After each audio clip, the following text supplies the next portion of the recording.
যে ব্যক্তি রাত্রেবেলা শুয়ে 100 বার একটি সূরা পাঠ করবে, আল্লাহ তাআলা কিয়ামতের দিন ওই বান্দাকে ডাক দিয়ে বলবে, ও বান্দা, তুমি তোমার ডান দিকের রাস্তা দিয়ে জান্নাতে চলে যাও। সুবহানাল্লাহ, আল্লাহু আকবার। কেমন কথা বলেছেন আপনি!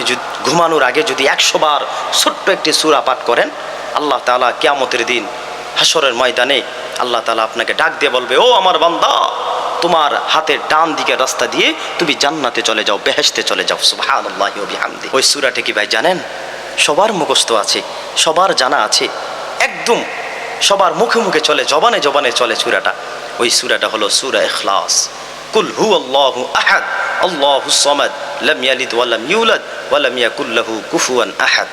এই সূরাটা যদি আপনি প্রতিদিন ঘুমানোর আগে 100 বার পাঠ করতে পারেন, ইনশাআল্লাহ, আল্লাহ তাআলা তো বলেছেন, আল্লাহ বলেছেন ওই বান্দাকে কিয়ামতের ময়দানে ওই বান্দাকে বলবে, ও আমার বান্দা, ও আমার বান্দা, ও আমার বান্দা, তুমি তোমার ডান দিকের রাস্তা দিয়ে তুমি জান্নাতে চলে যাও, বেহেশতে চলে যাও। সুবহানাল্লাহ।